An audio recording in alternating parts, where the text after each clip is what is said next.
नमस्कार, मैं Prakash Ranjan Sinha nurture India investors जागरूकता अभियान के इस 13th वीडियो में आपका हार्दिक स्वागत करता हूं।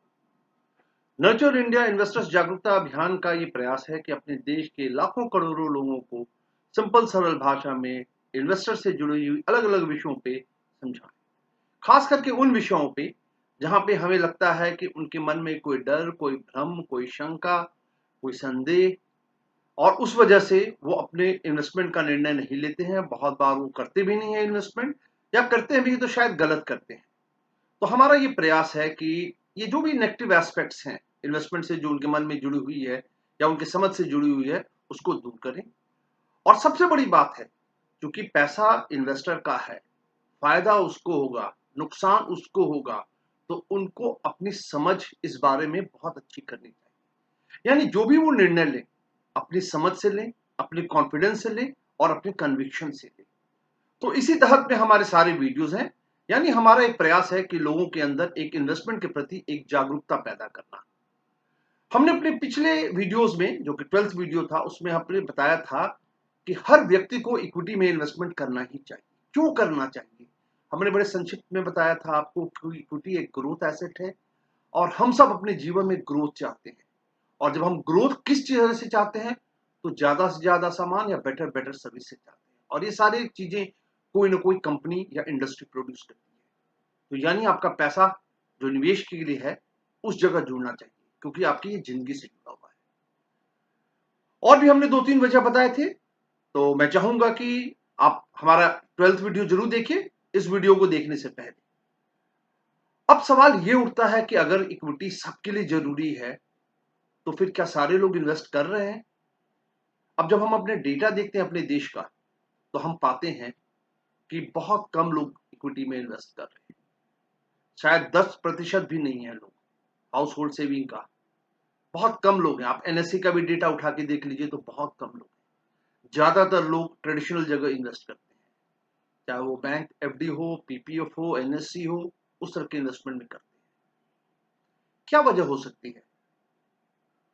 हो सकता है खोने का डर हो सकता है वो न्यूज देखते हैं, टीवी में देखते हैं, या किसी से सुनते होंगे, यस इक्विटी बहुत रिस्की एसेट है।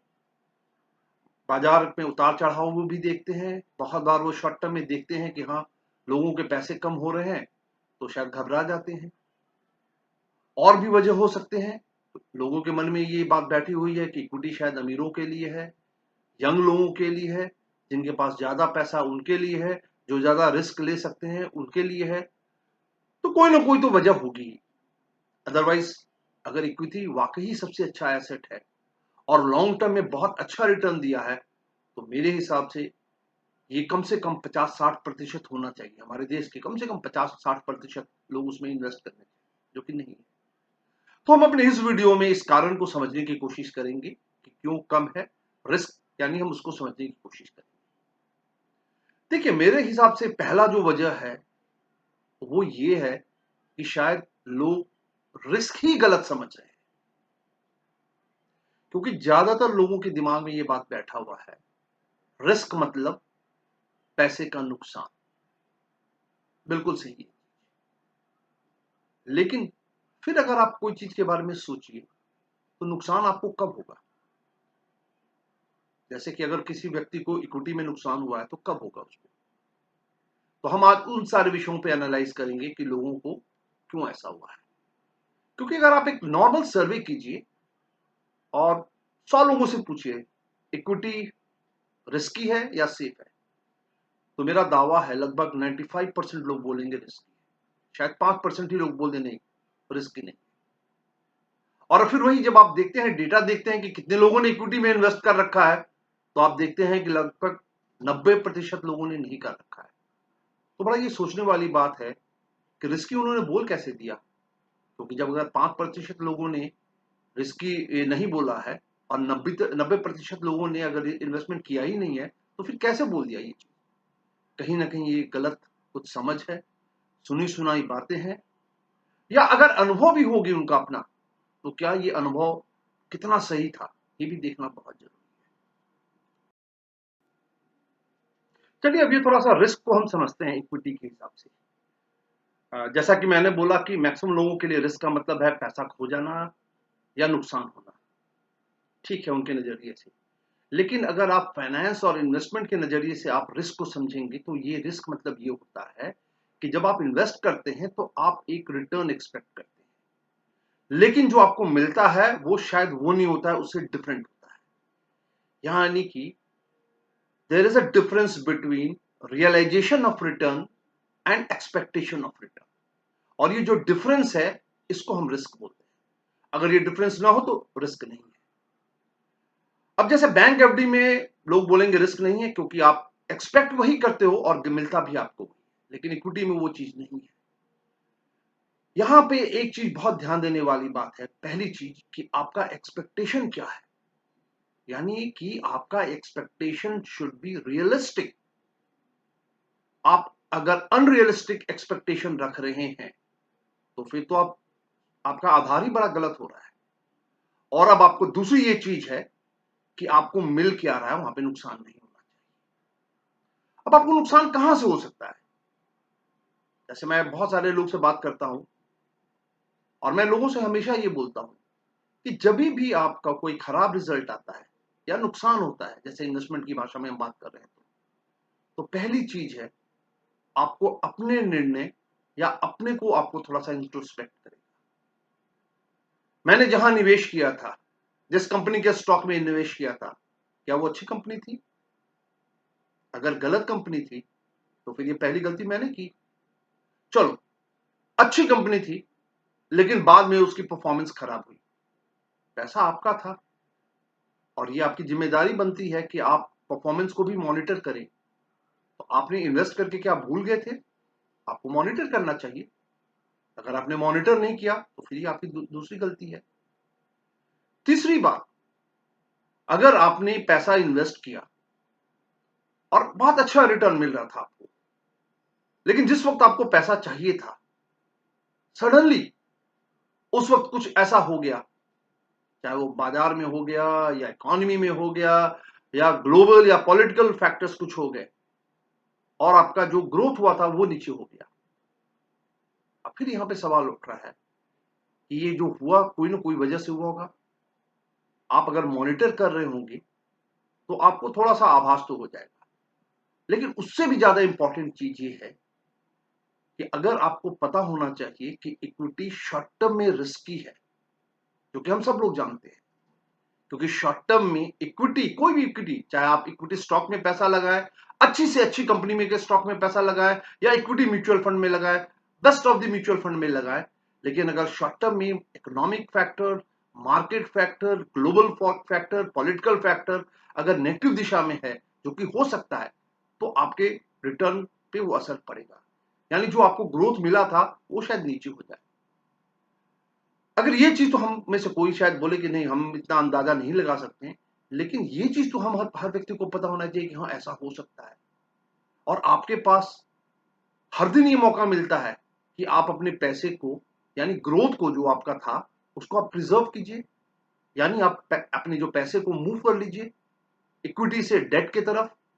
आपने क्यों नहीं किया? तो फिर ये आपकी ही गलती है। तो हमें रिस्क को पहले समझना पड़ेगा। रिस्क में क्वालिटी से आता है, खराब जगह। रिस्क एक और भी कहां से होता है? आपने देखा कि पिछले 1 महीने, 2 महीने, 3 महीने, 6 महीने बहुत अच्छा रिटर्न आया है। अब आप लालच में आ गए और लालच में आके आपने इन्वेस्ट कर दिया। अब एक और भी चीज हमें समझना बहुत जरूरी है, जो कि लॉ ऑफ नेचर है। लॉ ऑफ नेचर ये कहता है प्रकृति की हर चीज नॉर्मल की तरफ मूव करती है। एबनॉर्मलिटी आती है हमारी जिंदगी में। हम सबका मूड भी बनता बिगड़ता रहता है, सेहत भी अच्छी होती है, खराब होती है, बट हम सब फिर नॉर्मल की तरफ जाना चाहते हैं। This is a law of nature. अगर शॉर्ट टर्म में रिटर्न बहुत अच्छा आ गया था इक्विटी में, तो हमें यह देखना बहुत जरूरी है पहली बात कि लॉन्ग टर्म में क्या था रिटर्न। और हम सब जानते हैं कि अगर आप किसी से भी बात कीजिए कि इक्विटी में लॉन्ग टर्म में क्या एक्सपेक्ट करना चाहिए रिटर्न, तो हम हिस्टोरिकल जो रिटर्न देखें उसके बेसिस पे अगर कोई एक आधार भी बनाए तो लगभग हम बोल सकते हैं चलो 12 से 15% के आसपास होना चाहिए, जो कि किसी भी एसेट या इन्वेस्टमेंट प्रोडक्ट से अच्छा रिटर्न है। लेकिन यहीं पे अगर मैं देखता हूं कि पिछले शॉर्ट टर्म में 50% रिटर्न आ गया, 60% रिटर्न आ गया, और मैं लालच में आके उसी वक्त, यानी कि मैं एक हायर प्राइस या पीक पे मैं अगर पैसा इन्वेस्ट करता हूं, जबकि मुझे पता होना चाहिए कि हर चीज नॉर्मल लेवल की तरफ जाती है, और मार्केट में बहुत सारे जो इन्वेस्टर्स हैं जिनको ऑलरेडी हो सकता है अच्छा रिटर्न आ गया हो, तो वो तो बेचेंगे ही, यानी एक सेलिंग प्रेशर लाएंगे। तो जिस वक्त आप इन्वेस्ट कर रहे थे शायद वो इन्वेस्टमेंट का टाइम ही नहीं था, तो आप ग्रीड में आके पीक पे आप इन्वेस्ट कर देते हो, भले ही अच्छी कंपनी हो, तो आपको नुकसान होगा ही। वही एक और भी दूसरी चीज है, काफी प्राइसेस नीचे चले गए, आप डर रहे हो, घबरा रहे हो, और पैनिक में आके आप बेच भी देते हो सकता है आपको पैसा ये 5 साल 10 साल बाद चाहिए, अभी आपको चाहिए ही नहीं। और ये जो रिटर्न है, जो आपको शॉर्ट टर्म नेगेटिव रिटर्न दिख रहा है, ये नोशनल रिटर्न है, क्योंकि आपको जो पैसा चाहिए वो 5 साल बाद चाहिए, 10 साल बाद चाहिए, वो अभी मंजिल दूर है, लेकिन आप घबरा के चलती गाड़ी से कूद जाते हो। फिर ये गलती किसकी थी? ये तो आप ही की थी, निवेशक की ही थी। एक बात हम सबको समझ में आना चाहिए, एक्सटर्नल फैक्टर्स रहेंगे। एक्सटर्नल फैक्टर्स, चाहे वो बाकी इन्वेस्टर्स की बात करूं मैं, चाहे मार्केट की बात करूं, चाहे इकोनॉमी की बात करूं, चाहे मैं इंडस्ट्रीज की बात करूं, उसके अंदर वेरिएशंस होंगे, कभी अच्छा कभी बुरा होंगे, और उसका आपके निवेश इक्विटी में अगर है तो उस पर प्रभाव भी डालेगा। लेकिन आपको क्या देखना है?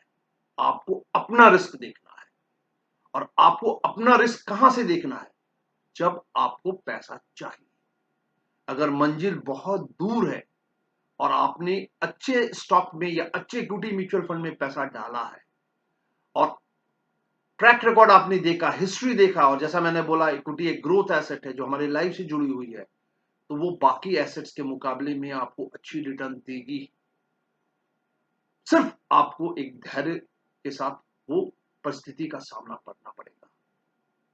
तो ये बहुत कम लोग करते हैं, घबरा के निकल जाते हैं गलत वक्त पे, और फिर वो फंड को या उस सिक्योरिटी को या मार्केट को दोष देते हैं। बहुत सारे लोग को लगता है कि भाई इक्विटी रिस्की है, तो वजह हम जानते हैं, वॉलेटिलिटी होती है, और शॉर्ट टर्म में कुछ भी हो सकता है, एबनॉर्मल हाई रिटर्न भी आ सकता है, नेगेटिव भी आ सकता है। तो ये हमें समझना बहुत जरूरी है कि जिस चीज में ग्रोथ मैक्सिमाइजेशन की पोटेंशियल है, जो कि इक्विटी में है, तो वहां पे जो अलग अलग तरह के लोग जो निवेश करते हैं, उनकी अपनी अलग अलग इच्छाएं होती है रिटर्न के एस्पेक्ट्स में। उनकी ओपिनियन भी शायद बनती बिगड़ती रहती है, यानी जैसे भी हालात बदलते रहते हैं, तो वो उसी हिसाब से अपना बिहेवियर भी रखते हैं। अब एक निवेशक है, उसका जो प्रोडक्ट का इन्वेस्टमेंट प्रोडक्ट जो इक्विटी में जो है, उसका परफॉर्मेंस वो काफी लोगों के बिहेवियर पे डिपेंडेंट है। ये बात आप ध्यान रखिएगा, परफॉर्मेंस की बात कर रहा हूं, लेकिन उसकी अपनी बिहेवियर उसको नुकसान से बचा सकती है। और हम गलती क्या करते हैं, मैंने देखा मैक्सिमम इन्वेस्टर्स को, वो ये देखने की कोशिश करते हैं कि बाकी लोग क्या कर रहे हैं, कहां क्या बोला जा रहा है, और उस चीज को फॉलो करते हैं, जबकि यहीं पे आप गलती करते हो। आपको अपने रिस्क को देखना है और उसको कंट्रोल करना है। और बहुत सिंपल शब्दों में मैं बता रहा हूं आपको, अपने रिस्क मतलब बहुत सिंपल, आप जब भी निवेश करें तो क्वालिटी प्रोडक्ट में करें। अगर कंपनी में कर रहे हैं, कंपनी के स्टॉक में कर रहे हैं, तो क्वालिटी अच्छी कंपनी में होनी चाहिए। इक्विटी म्यूचुअल फंड में कर रहे हैं तो अच्छी म्यूचुअल फंड, अच्छे रैंक हो, अच्छी उसकी परफॉर्मेंस ट्रैक रिकॉर्ड हो। दूसरी चीज, रेगुलर मॉनिटरिंग भी बहुत जरूरी है। ये कोई जरूरी नहीं है कि जब आपने इन्वेस्ट किया था तो वो चीज अच्छी थी तो जिंदगी भर अच्छी रहेगी, डिटोरिएशन होते हैं, तो मॉनिटरिंग बहुत जरूरी है। और तीसरी चीज बहुत जो इंपॉर्टेंट है, कि अगर मान लीजिए आप परफॉर्मेंस में डिटोरिएशन देख रहे हो, तो आपको वजह जानना बहुत जरूरी है। ये वजह जो है परफॉर्मेंस की डिटोरिएशन का, ये किसी टेम्पररी कारण से है या किसी परमानेंट कारण से। जब मैं टेम्पररी कर रहा हूं, तो जैसे फॉर एग्जांपल मान लीजिए कुछ ग्लोबल एक्शंस हो रहे हैं, कुछ इकोनॉमिक कारण की वजह से हो रहा है, ये सारे एक वक्त आने के बाद ठीक हो जाते हैं। लेकिन अगर ये कंपनी स्पेसिफिक, मैनेजमेंट स्पेसिफिक अगर कोई वजह है तो शायद ये परमानेंट हो सकता है। प्रोडक्ट स्पेसिफिक अगर कोई वजह है तो शायद ये परमानेंट हो सकता है। तो पहली चीज आपको जानना बहुत जरूरी है, टेम्परेरी से घबराना नहीं है, और अगर परमानेंट है तो फिर आपको वहां से निकलना बहुत जरूरी है। यानी आपको अपने पैसे से मोहब्बत करना है, न कि जहां आपने निवेश किया उससे। और चौथी जो बहुत सबसे इंपॉर्टेंट चीज है कि आपको अपने पैसे की ग्रोथ तो चाहिए, बट ये जो ग्रोथ है उसको सेफर भी करना है, खास करके उस वक्त जब आपको पैसा चाहिए।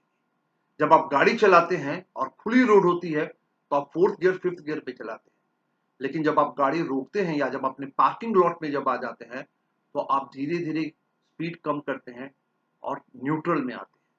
तो ये आपको स्ट्रैटेजी यहां पे भी अपनाना पड़ेगा। तो ये हमने थोड़ी सी रिस्क के बारे में बात किया, आपको इक्विटी के बारे में आपको समझाने की कोशिश की।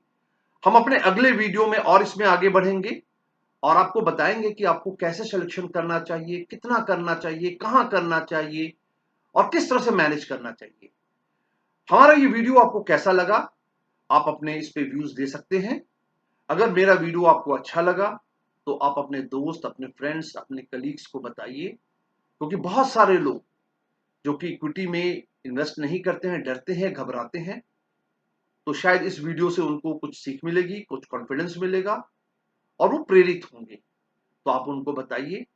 और बहुत बहुत धन्यवाद अपना बहुमूल्य समय देने के लिए।